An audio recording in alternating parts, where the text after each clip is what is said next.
This month we'll be looking at hydropower as a sustainable solution for Sub-Sahara Africa's power needs. I'm delighted to have a fantastic panel with me today, and I'll give them each a couple of minutes to introduce themselves. We've got Carole Rosenlund, Dan Klink, Darren Potulipak, and Ying Xiong.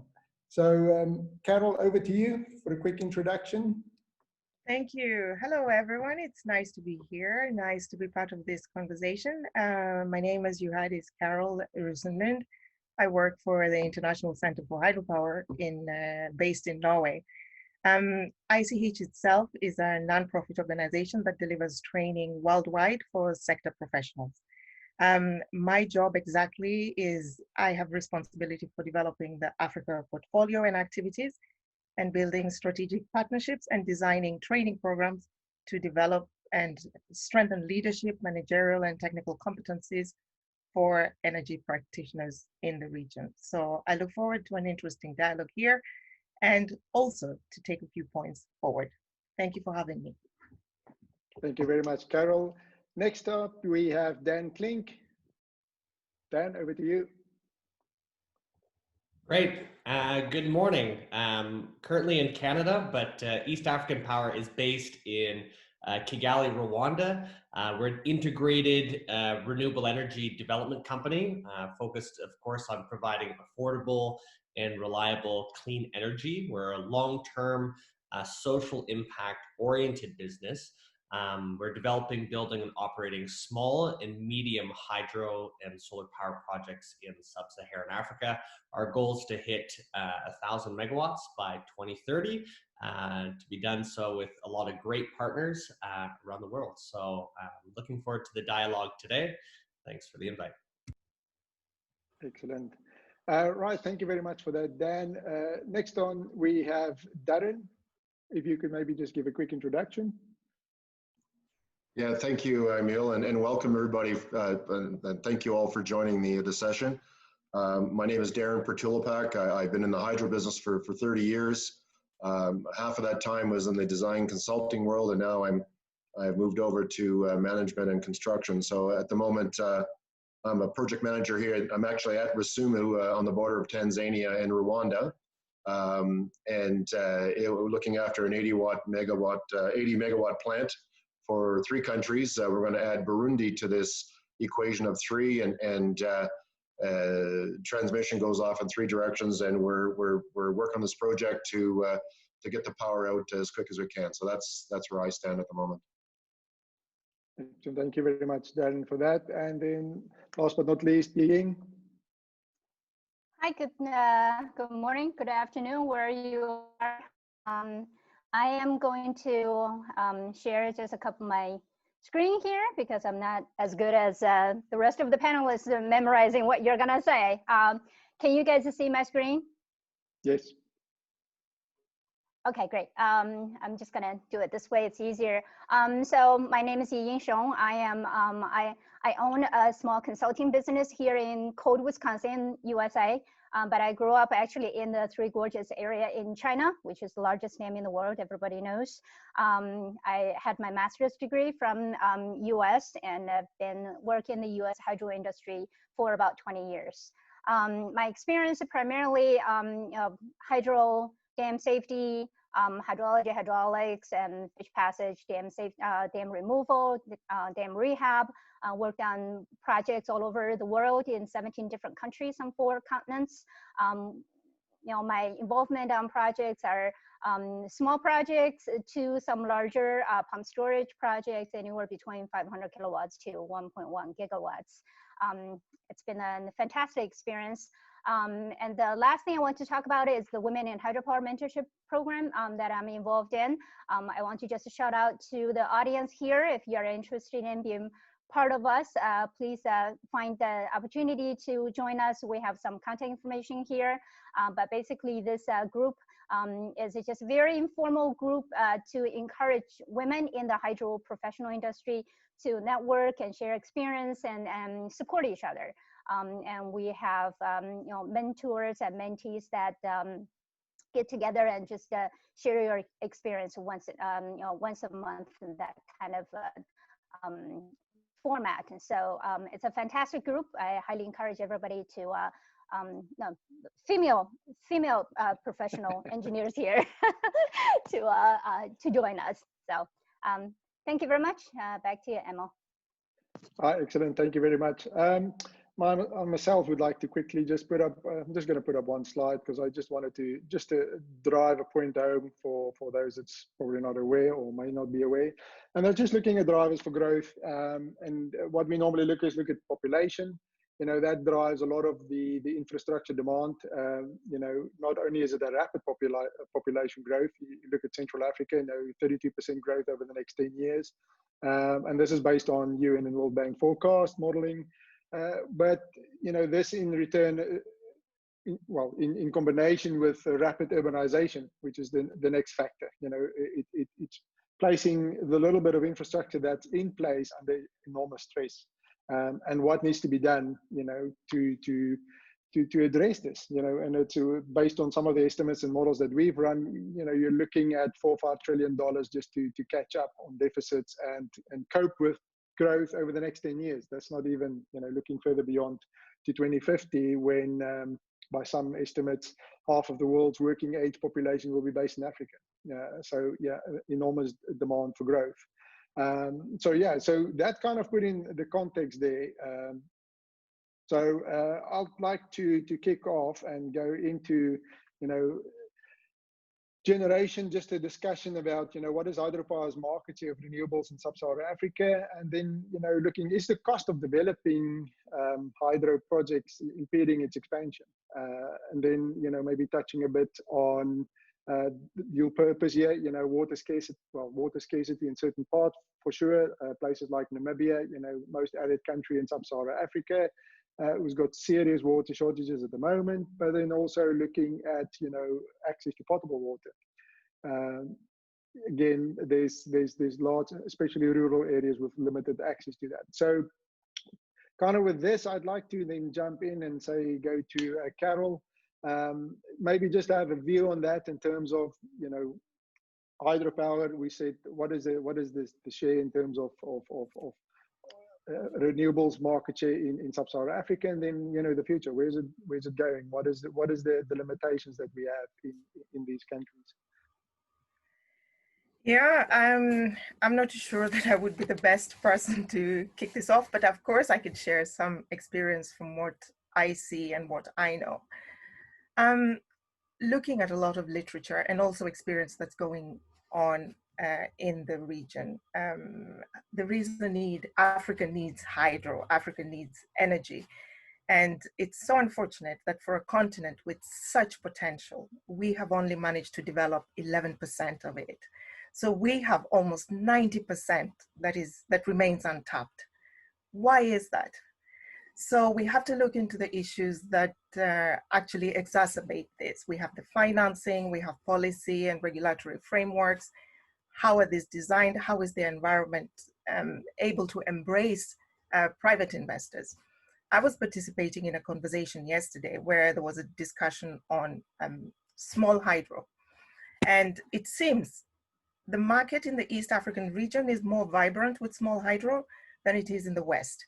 But the differences, the nuances were that in East Africa, the governments there have actually facilitated for a lot more private sector involvement, whereas in the West, it was very much government-based, government initiative and government spearhead projects. So there is quite a lot of things we could learn from each other in the region without having to go outside the continent, just to see how are we going to merge this? How are we going to further exploit the potential that exists? The biggest concern is most people, once you mention hydro, they assume hydro is a big project. We have to appreciate the contribution that small hydro is also bringing in when it comes to access, energy access, and also electrification. Africa is growing. We have the youngest population in the world. And I think it was something about 77% of Africa's population is under 35. And by 2050, it's expected to triple. The entire population of the continent is expected to triple. Let's assume things go the right way. Essentially, it suggests that access to electricity definitely needs to match up the population growth and economic growth as well. We're talking about all these sustainability development goals, Vision 2030, and African Union has something called Vision 2063. We cannot meet this if we are not looking at the driver, which is access to energy. So without wanting to preempt what everyone else is going to say, I guess I could put that on the floor, and the rest of you can perhaps run with it from there.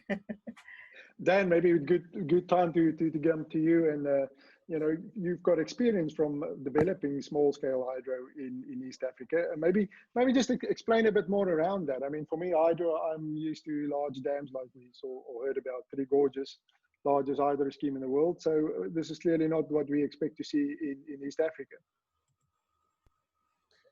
Yeah, thanks. Yes, as mentioned, kind of in previous conversations, our passion for our companies in small and medium-sized projects. I'm glad that Carole just highlighted about what the governments have done in East Africa to make conducive regulatory policies so that these projects have been able to get picked up. For the reservoir, the pump storage projects, I think we'll throw those questions off to Darren, who's hitting up some of the larger projects that he's been involved in. And I think when we look at, again, just the dynamics of I think there's like 50, hydropower construction projects that are taking place today across the continent. And as Carole said, it's like we're only at 11%. And even though I think there's an additional 15,000 megawatts that are coming online, it's just a small fraction of what the entire potential is there. And so how will that change? If the demand for power is doubling over the next 20 years, and as Carole said, the population is tripling by 2080, I think hydropower is really, when it's built, it's there forever. And so I think a lot of the conversations that come up between what are going to be the viable solutions between solar and hydro, I think it is very exciting to jump into what and how hydropower addresses it from a long-term perspective. But yes, our passions on the smaller projects. I think what has been done with the hydropower atlases, there's more that can be done to what potential is out there. So it's one thing about identifying them. It's another thing about, are there conducive regulatory policies where they can be made? And then, of course, can they be done affordably? And can they be done in a way that kind of respects the limitations for the effects on the water tables? And so we are passionate about run-of-the-river projects. So happy to dive into some more of those details, maybe after hearing a bit more from Ying or Darren on the challenges on the bigger projects. Darren, good point maybe to jump over to you then. Just based on some of our calculations and the current access to power rates that we know in Sub-Sahara Africa, our estimate is just looking at population growth up to 2030, you're looking at 227 gigawatts. That's significant, but considering Sub-Sahara Africa, you're looking at less than 50% access to power rate on average. So yes, massive demand. And then I think what's quite interesting from my point of view is you mentioned comparison between solar and hydro as alternative technology suppliers, I guess. So Darren, what's your view on that? And then cross-border, because that's the other thing. Rivers are not just stay in one country; they all end up, in the ocean at some point. So how does that influence your cross-border projects, for example, as well? Yeah, well, thank you, Emil. Let me come back to what we're talking about here as well, in terms of renewable power. And when we say renewable, obviously we mean solar and we mean wind, and our favorite would be hydro. Hydropower, as we all know, come in different sizes, but if you look at the levelized cost of energy in the long term, hydropower is way out in front. I also would like to comment that hydropower gives us great long-term, 5-year projects with developing skill sets and developing communities around the source of the power. And solar and wind, these are, in my opinion, short-term entities, but they complement, of course. Water does come and go. And as Dan had noted, run a river, the impacts can be mitigated.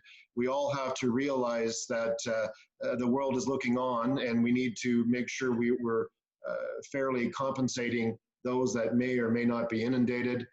Same goes for transmission lines running through people's properties.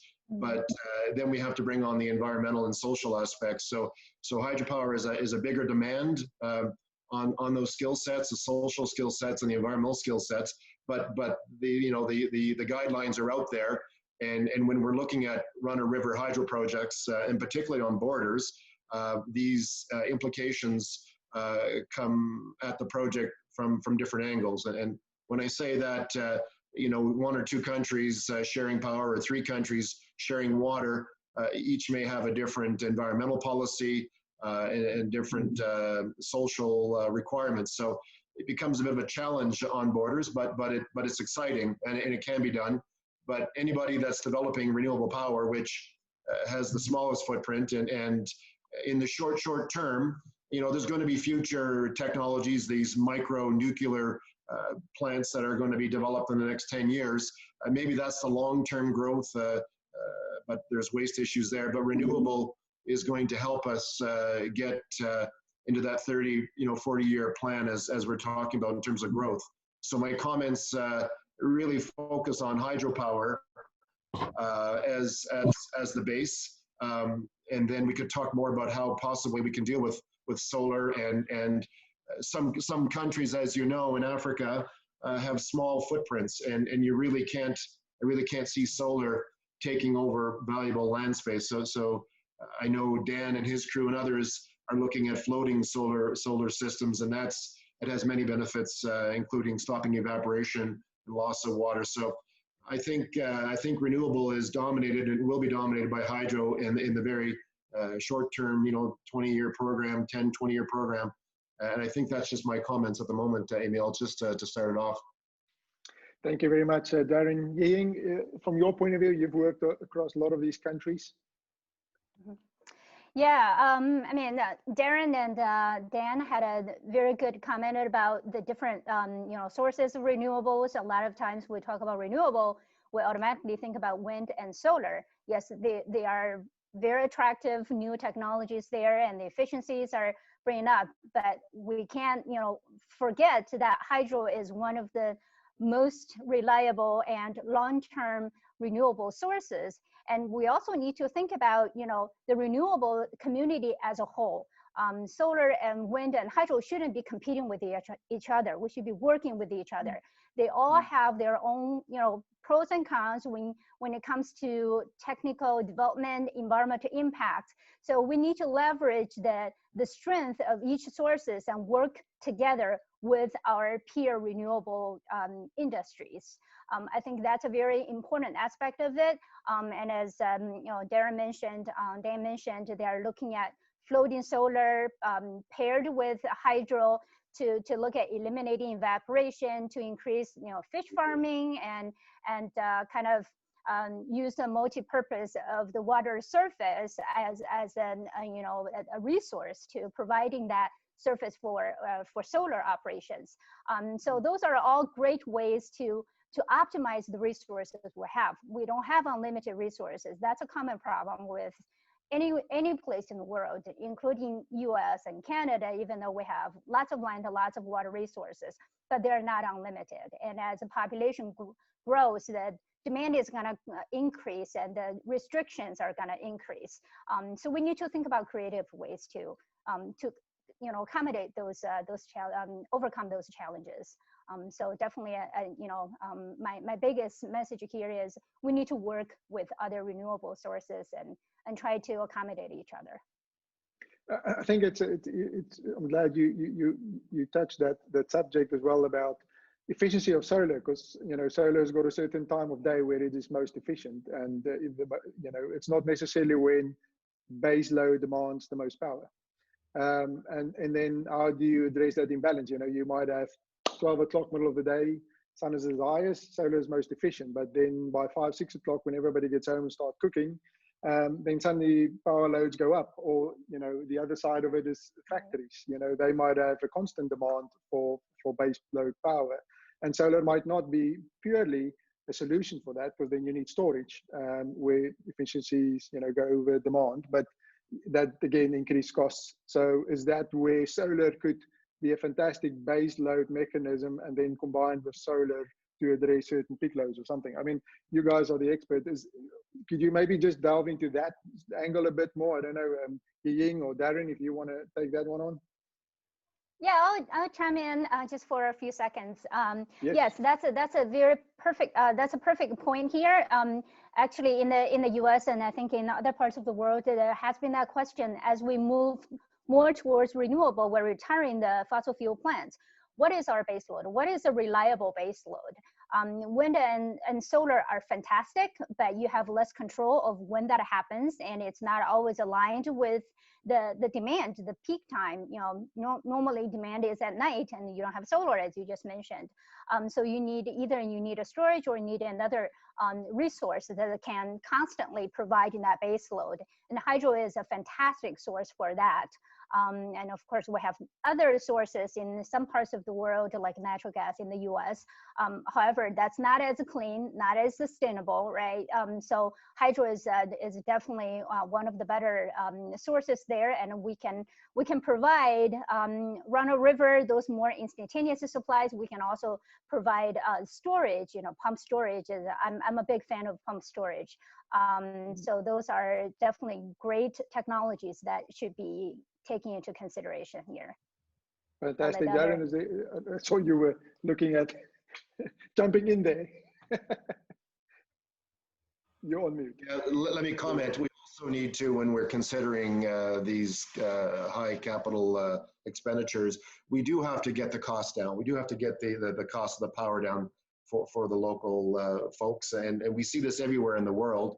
But here the demand may be a little bit more onerous, and you know, there's got to be a way that these governments and private sector need to get the cost down, and maybe time of use, or you know, I want to cook that pound of the kilo of beans at 7 o'clock at night. I need to boil that for hours, right? There's just no way I can run it at the price that we have here today. So whatever we're doing in these markets, we need to find a way to take into account these long-term demands and get a user to move towards hydro, but not be taxed at a high rate at a certain time of the day. So I don't know if the governments are thinking these things, but I always think of that pot of beans. I'm going to go cut a tree down and I'm going to go boil my beans, because it's darn expensive, right, to run hydropower at that time. In terms of reliability, in terms of capacity factor and its usage, you know, hydropower will carry you through. So somehow we need to mix and match the demand and the cost, if I may suggest. I think thanks for that. I mean, I think maybe that's an opportune time to come back to Carole as well, because I did want to ask about the East-West example you mentioned. Is it, why was it that governments in Western Africa tend to back the projects, whilst you have maybe more private sector and, you know, beneficial policies in the East? What was the difference? Why was that? Was that because of education, understanding, or availability of liquidity? What was do you know what the driver was? Why was there a difference in view between East and West Africa when it came to these, you know, the smaller hydro projects? Yeah, unfortunately, I don't have the answer to that, but I think it's a lot bigger than we stand to discuss here. I fear that we might cheapen the conversation a little bit without looking into the absolute detail, because it could be a historical element in this, and it could also be a cultural aspect. How governments operate in the East is also a bit different from how they operate in the West. I look at it that people confuse and assume that Africa is a country. It's not, it's a continent. And it's a complex region with a lot of various aspects.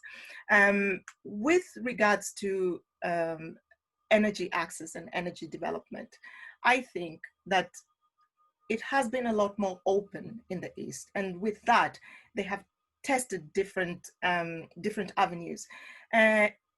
At the same time, there is deficiencies still at policy level and at framework level that could support this inclusion of more investors into the sector.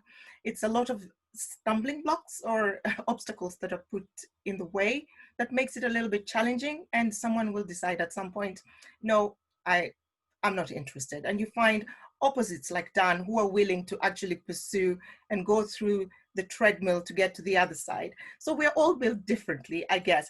But bottom line, I think it's all really sitting at government level. And if you look at these regional organs as well, the African Union is taking care of the entire continent, but you also have the East African Community, you have the SADC, and you have the West African and ECOWAS as well. What influence do they have when it comes to energy? What is promising right now is that energy has taken a priority in the agenda for Africa's development and economic growth. How we're going to get there, I don't know. But as we sit here and discuss about the inclusion of solar and energy and wind and perhaps geothermal, those synergies will be critical.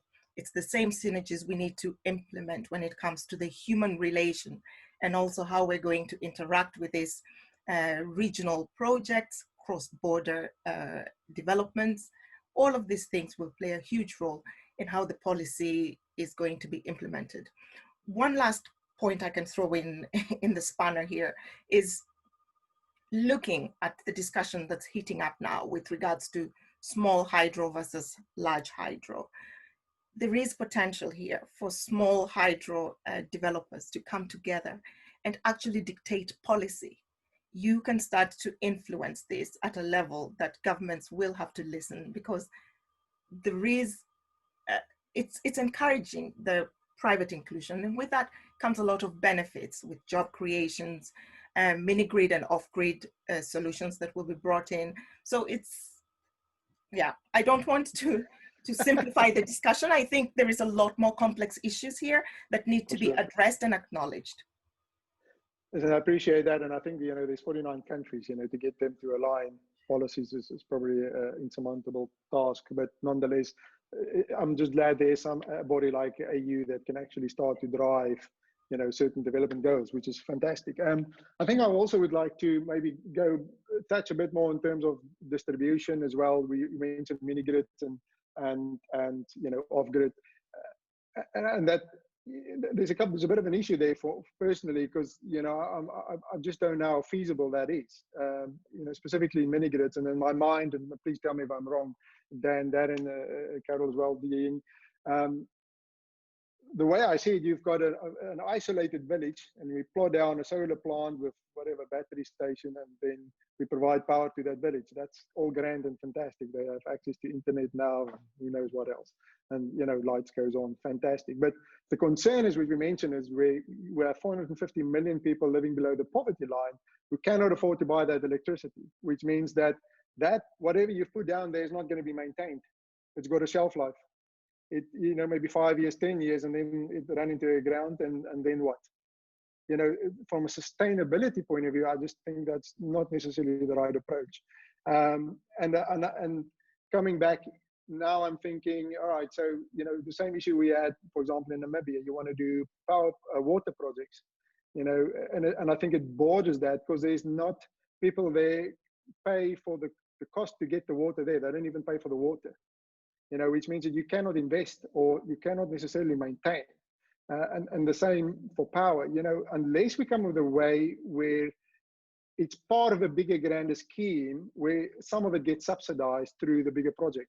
If we do a large scale, call it a mini city, it doesn't have to be 100,000, but there's factories, there's land development, there's infrastructure to come, there's drainage. It's all part of a big infrastructure package, and where there's affordable housing element, there's social housing, whatever the makeup is, but there's land for factories. And I think that's where government comes in, is making sure that we can get the policies in place where manufacturing and industrialization can happen in Africa. That is critical, because otherwise none of these other things are going to get funded. And we need the rest of the world. I mean, I think COVID-19 has exploited that, where if you have all your eggs in one supply chain basket, you're at risk. We saw that factories in Europe suddenly couldn't produce because the parts couldn't get shipped from elsewhere.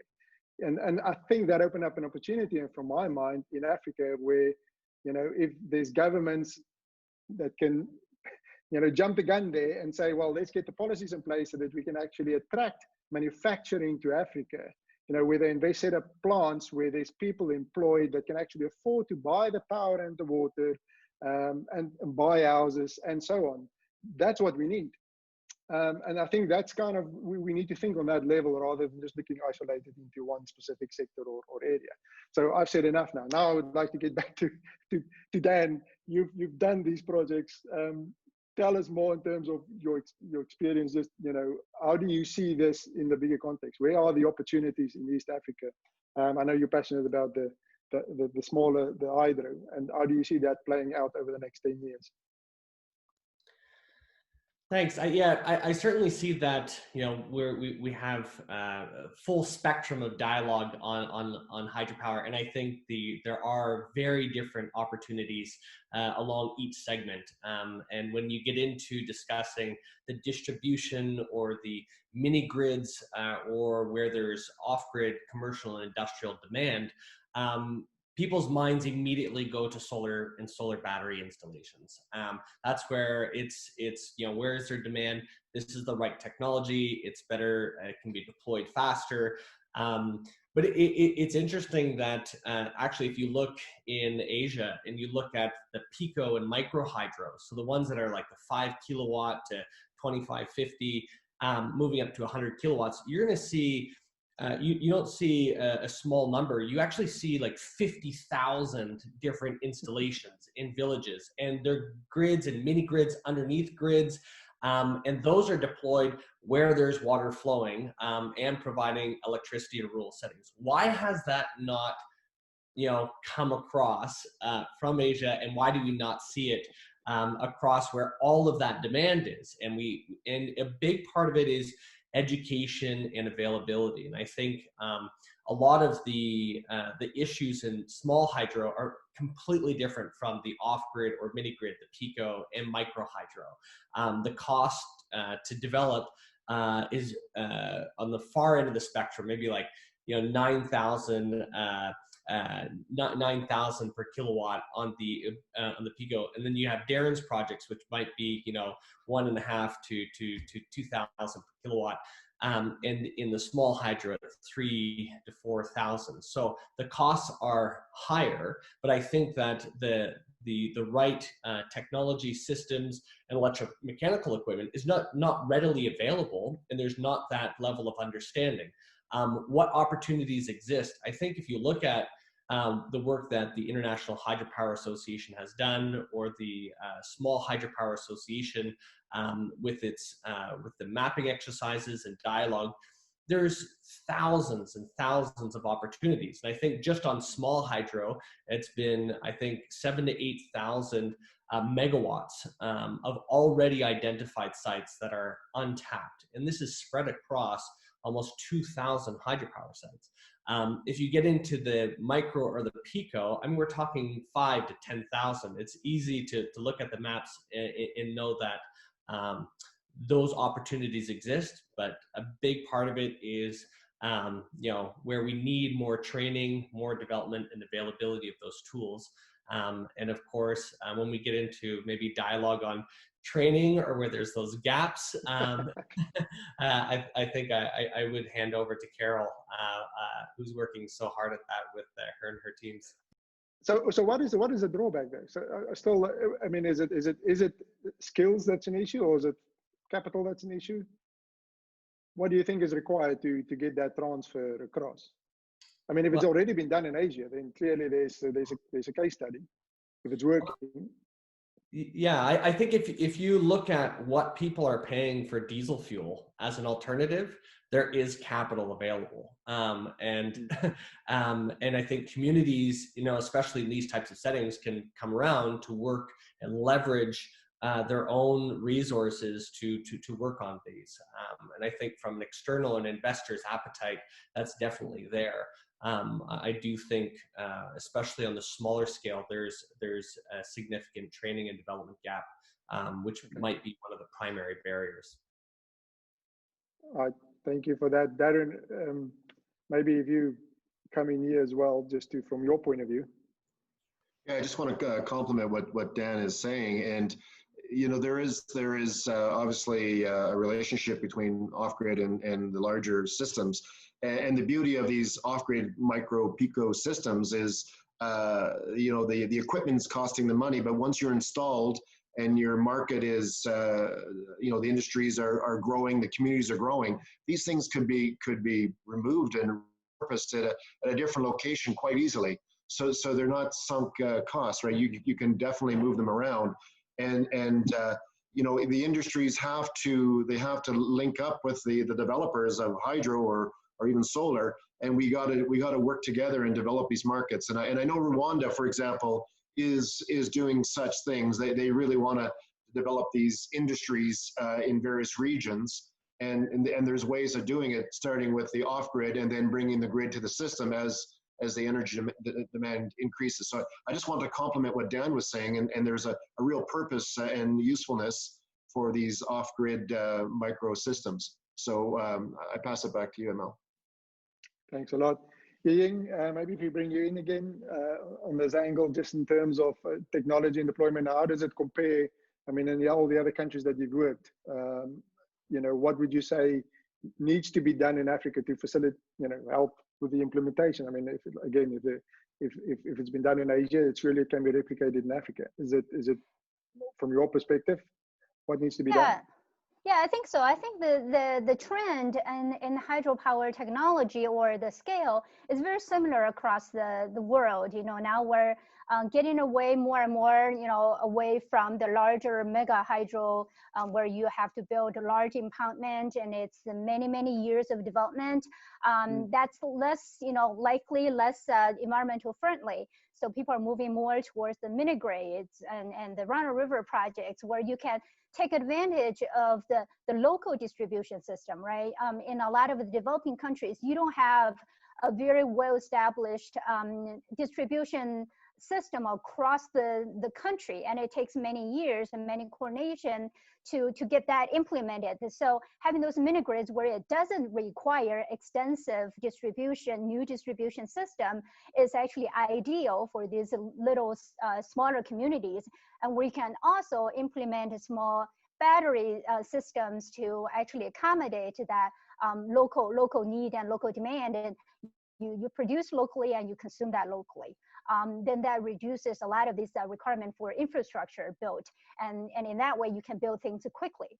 And for Rana River projects, as we all know, that reduces environmental impact. And also there's a scale of economy we can take advantage of in terms of capital investment. You can have a similar layout, similar technologies, and for multiple projects on the same river system, and you can take advantage of spare parts. You can take advantage of O&M capacities. You don't have to have operators or maintenance crew at every single plant. So all of that factors into the attractiveness of those projects, and also the easiness of maintaining and designing and constructing those projects. So definitely, I echo what Darren and Dan said earlier. Those smaller to medium-sized projects are really ideal for Africa, in my opinion. Okay, perfect. Thank you very much for that, Ying, as well. Maybe if I get back to just maybe Carole quickly. Maybe to do with training and development. If that's at what level, where does the responsibility lie to develop that across Africa? Is that to do with universities, schooling, vocational education? Where does it sit, and what needs to be done? Or is anybody doing something about it already? Yeah, that's music to my ears. When we talk about energy, everyone assumes that you need to have a bachelor or a master or some kind of PhD or double master. Um, that's not what we need. The problem is, I feel, and I think studies have also shown that it starts from a very basic level. The education that we're offering the young people of today and the children, it will not be applicable 10, 20 years from now. So we are in that phase which many people are now referring to as the fourth industrial revolution. And we assume that everything is technology focused, but also there is an education element to this. What are we doing with tertiary education? What are we teaching these young people that they can take forward? So it really needs to start at the elementary level and carrying that forward into a secondary school, comparing that with Norway at secondary level. Majority of the students starts to think which line are they going to take, and by the second year most of them start to focus on that particular thing. If I'm going to go into engineering, I will take the 4 subjects that are related to that. Maybe the African education system needs to start reviewing things in that way, as opposed to having a very flat generic way you have to do everything. In addition to that, there is the practical aspect when you come to the university or college or technical institutions.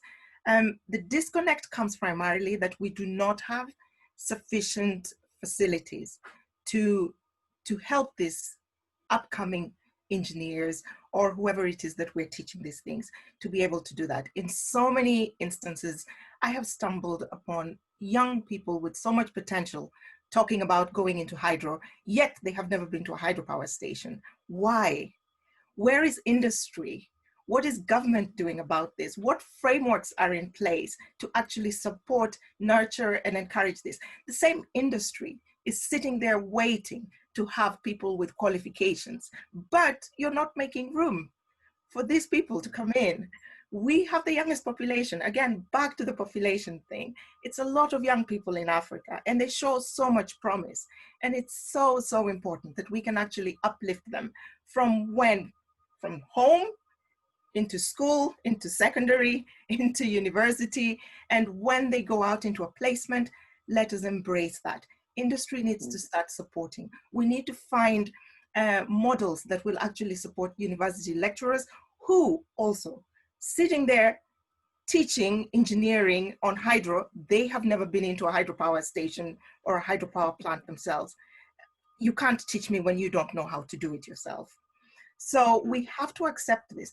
Another thing that we have to include on the training and education promotion side is room for innovation.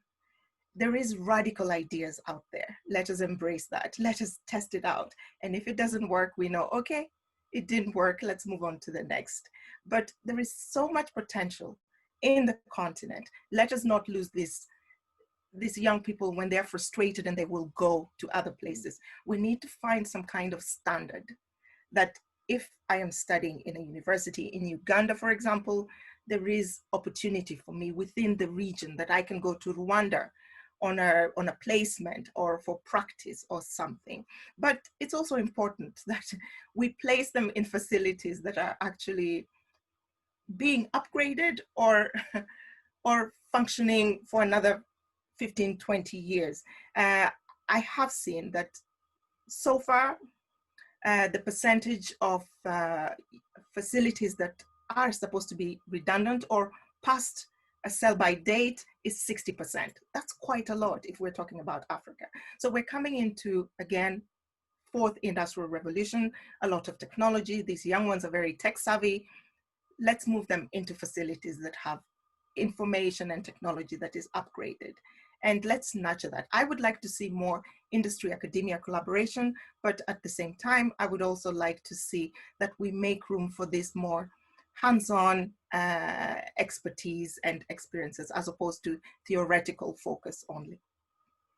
Fantastic. I think I'm going to throw it into the other side of the table here. Ying, Darren, Dan, what are you guys doing to bring in undergrads into your environment and learn. I mean, the point is they don't have to be employed. Yeah, we can have intern programs running, 1 month, a couple of weeks, just be on site, see how it works. Yeah, Dan, do you want to take that first? Or? Yeah, go for it. Who's going first? Sure. Okay.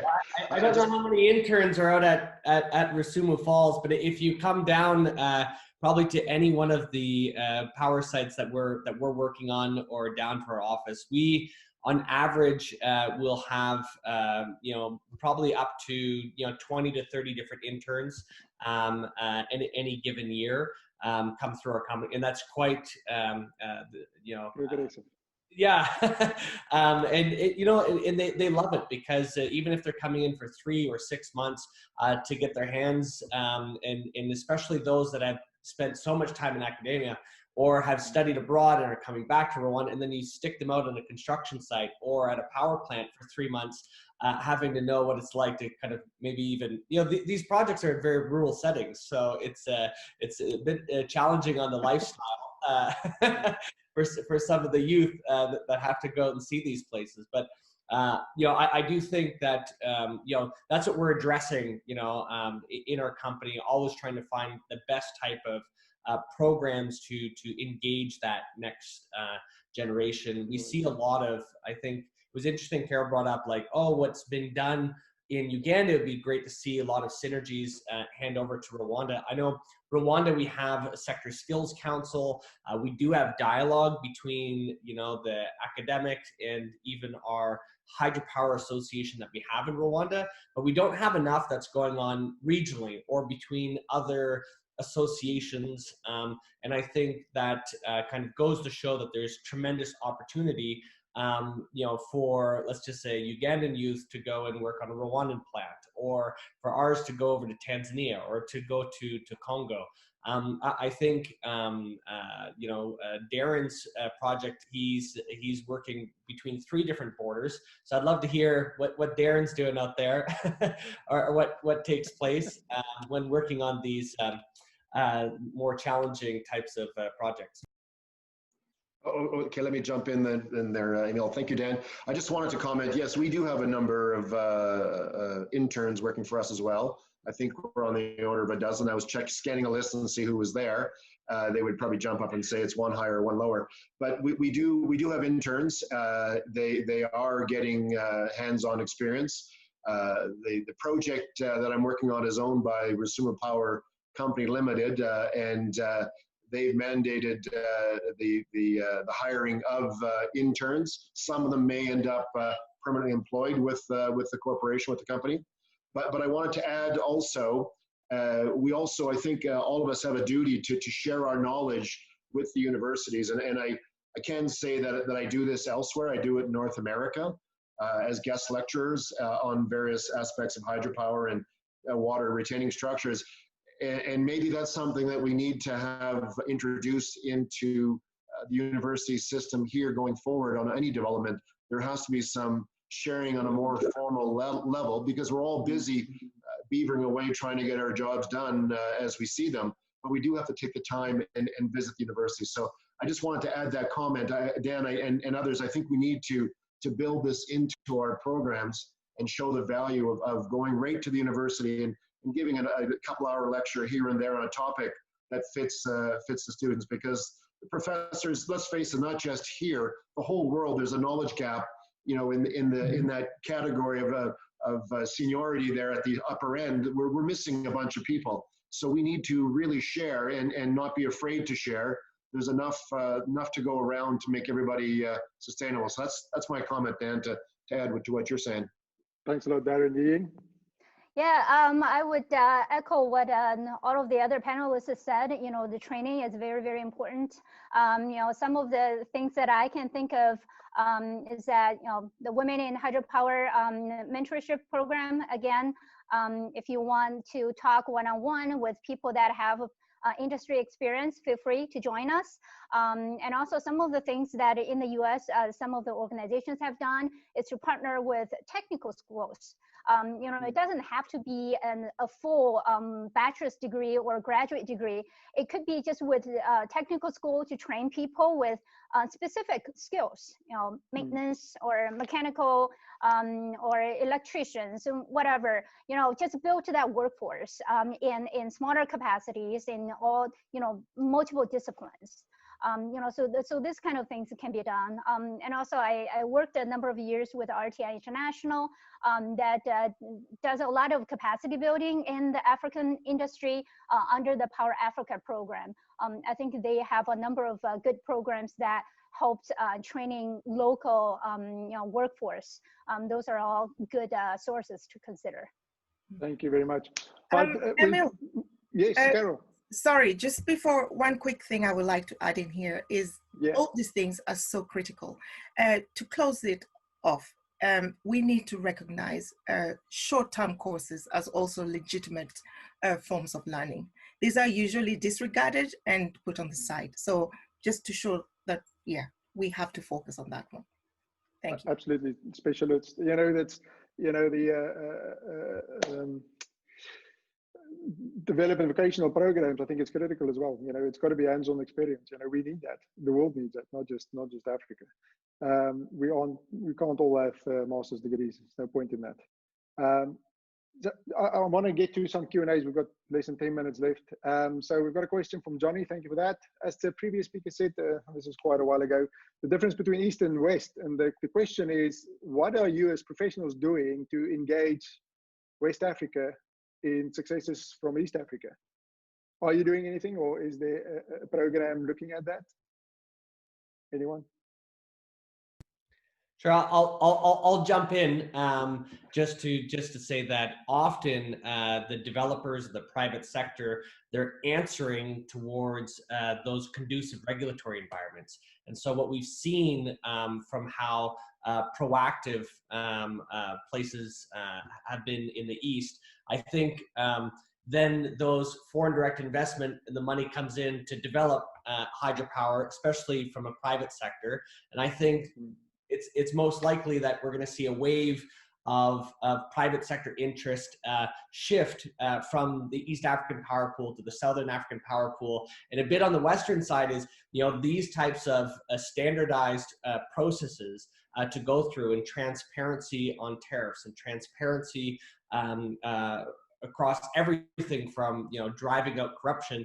These are long projects to develop. And so certainly I think what usually takes place is the governments begin to watch what has been done and why the foreign direct investment has been driven into hydropower, and then replicate some of those policies. So often as professionals, we're following that trend, and leadership is taken from governments with making private-public partnerships attractive.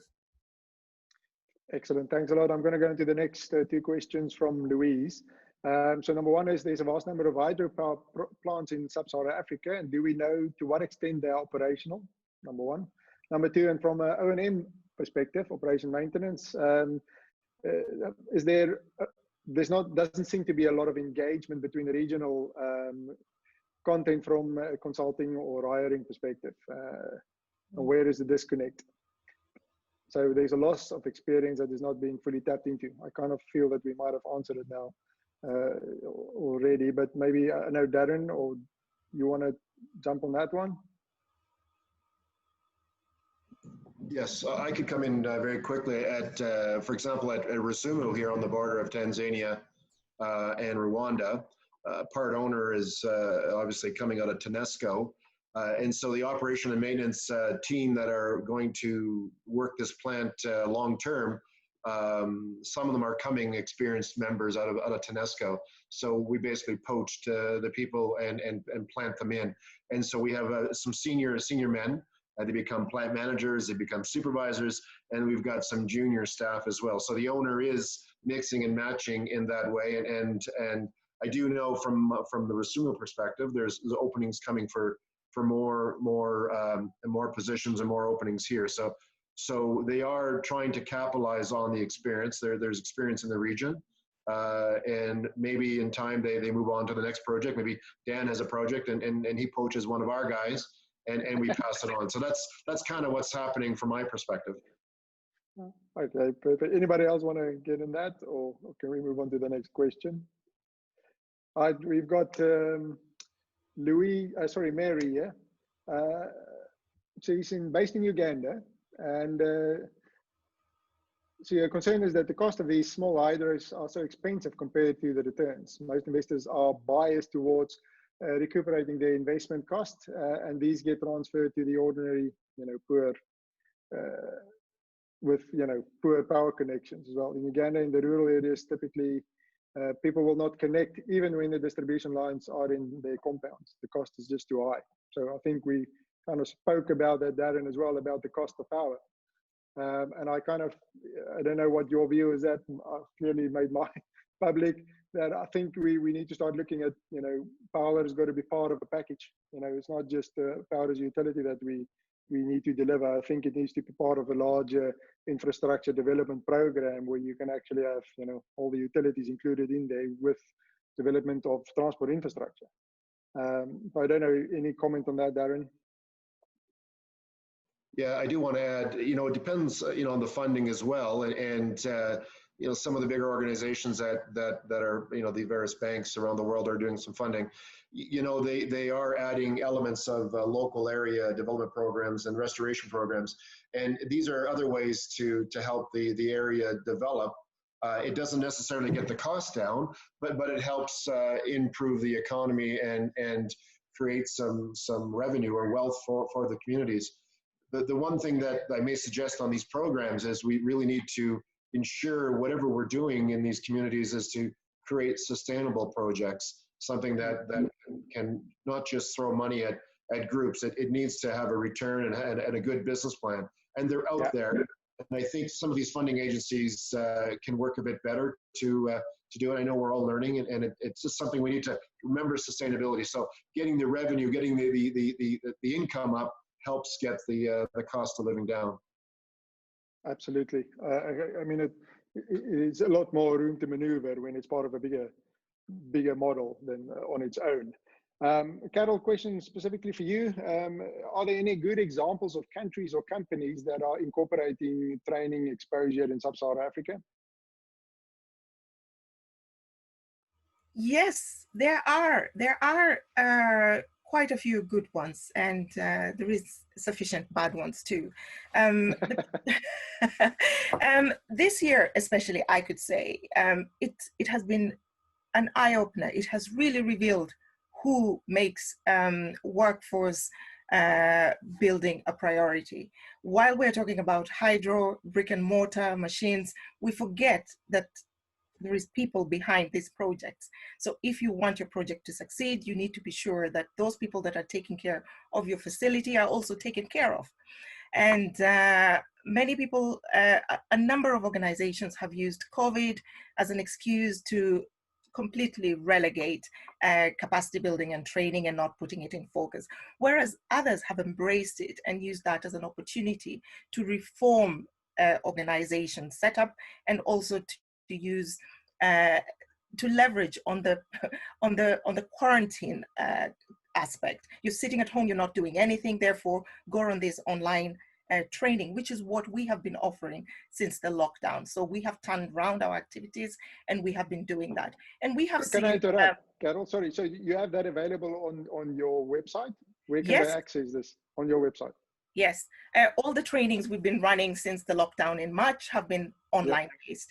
And of course, we're hoping that things change so that next year in 2021, we will be able to do the physical aspects, because on the trainings that we're offering, we're able to have a practical aspect that we can go to a site. If it's dam safety, we can actually do some investigations and inspections, as well as going to galleries to look at instrumentation as examples, or sediment, go along a river course to see how that's being handled. But when that is said and done, this is a perfect opportunity now to sit behind your desk and participate in an online training, improve your skills. What I have to commend organizations like Ejenco in Malawi. They have been doing this, really pushing that their personnel are going for training. The same thing I see Ugandans are participating a lot more on the training, and this is general. Various organizations, various utilities in Uganda are sending participants on courses, and Rwanda with the Small Hydro Association, they're also, the associations are taking charge and to spearhead the capacity building as a key area to boost skills development. So I could name a lot more. Volta River Authority in Ghana is another example. So it's spread out pretty much in the region, and it's encouraging. I'm happy for that, yes. Good, that sounds excellent. One final question, our time is actually out, but I want to touch on this one. And it's from Paul asking the risk of revenue collection in terms of private sector development. I'm not sure who's Darren, Dan, Ying, which one of you can have a quick answer on that, the risk of revenue collection, because that's one that everybody's going to, getting your money out of Africa. I'll talk for just for a few seconds. Paul is actually my friend, so hi, Paul. Well, I don't really have an answer. I think the answer is with the local government. There's a lot of that uncertainty of, how can you be guaranteed to be paid? That's a huge consideration for any private developer. In not only Africa, in Latin America, or even US. So it really takes that maturity of the market. There needs to be a better mechanism for the for the private sector to come in and have that easy mind that their investment will be paid off in the long run. So I think there needs to be a better system in place and better support from the government to actually provide that kind of ease of mind and comfort level for the private sector. Excellent. I kind of think that we've had a session on something similar not so long ago, and they came out of it, the summary was private sector should govern and create policies. Government should govern and lay down policies and let the private sector run the power sector. So that might be a way to do it from an efficiency point of view.